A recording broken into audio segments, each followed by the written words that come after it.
one time Eddie did something so bad that my dad told him to go upstairs to his room. And I remember my dad walking up the stairs and taking off his belt. All I can say is, I can still hear the screams. That scared me straight. Eric and I turned into straight arrows.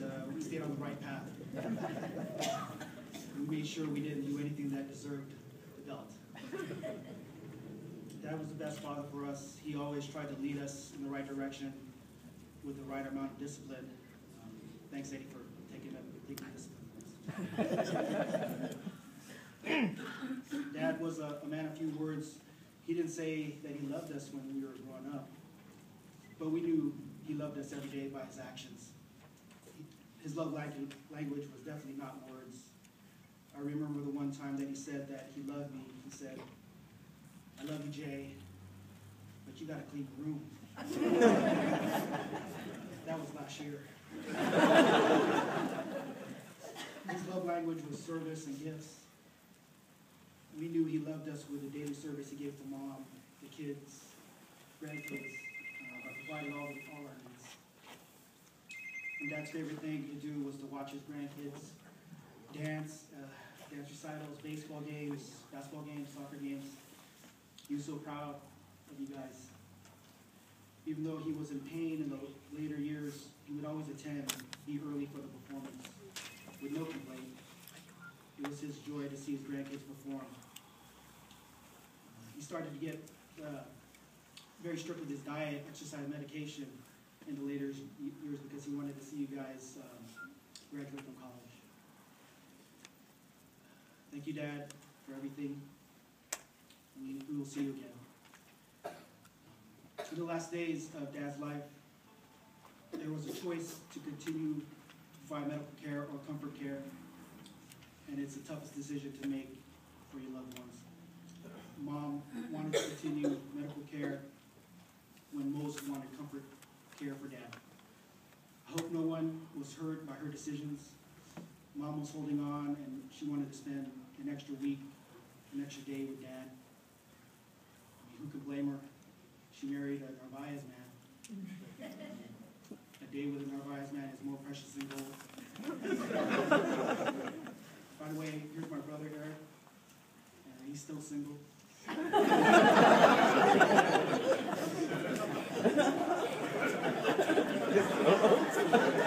Thanks a lot.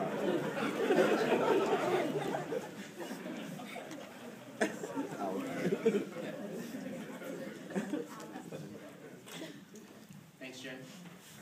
Good speech. My dad was always a visionary, and he had a project on his mind. He was never one to sit around being lazy. He had a tremendous work ethic and a can-do attitude. He never wanted to hire anyone to do the job, so he got his kids involved in his work. He always wanted us to learn how to fix things around the house so we could save money.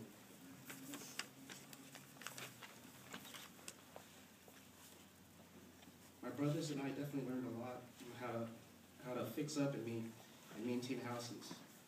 If my dad could not figure it out, he would get a how to fix it book from the library and do research on it.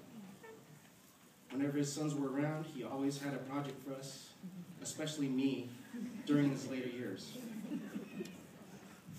If there was ever any problems with the rentals, he would give me a call because Eddie was in Irvine and Jay was in Maryland at the time.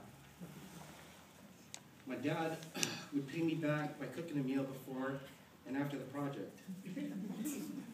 I liked doing these projects with my dad because we got to work together as a team. He always seemed to have solutions for any problems we ran across.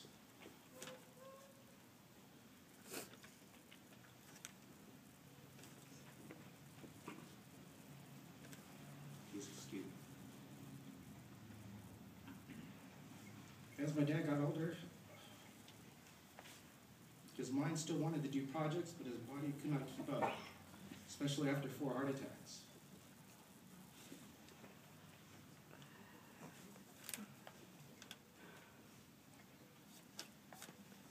That's when I became his strength in hands.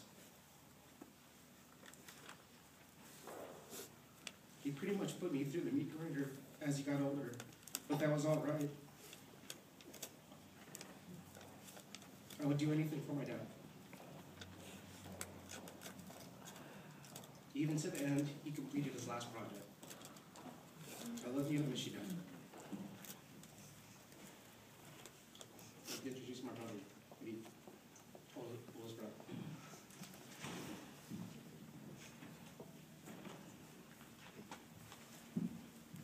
Thank you. I'm Eddie, the eldest son. On April 22nd, my mom heard a thump, and our dad face down in the fireplace.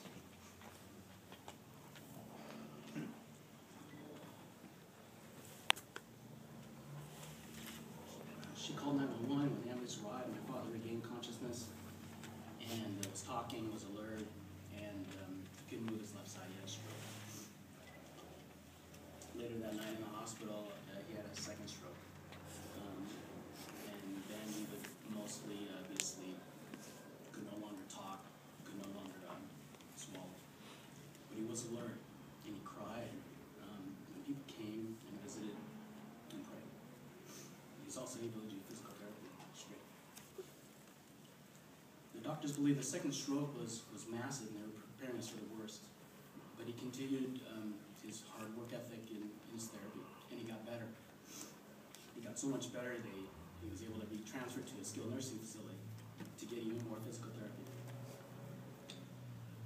But after the second night in the nursing home, his condition changed.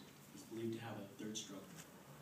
He was no longer responsive or alert, but he was physically very active and very strong on his right side. The next day, his condition fell even worse, and he was transferred to Kaiser ER. During this week, it was a special time because doctors and staff were very generous and provided great care, as my mom was holding on, asking to try this or try that, or another 24 hours. As usual, his brothers and sisters were there. Auntie Nenette, Auntie Debbie, Vicky, Becky, Uncle Toto, Noel, and all the family were there nonstop. He was never alone. And being mostly nurses, our dad was cared for very well. The doctor said that they had not seen this type of family bonding in years.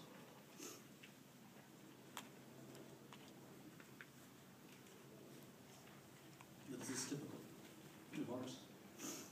We finally brought our dad home under comfort hospice care after the 19th day after his stroke.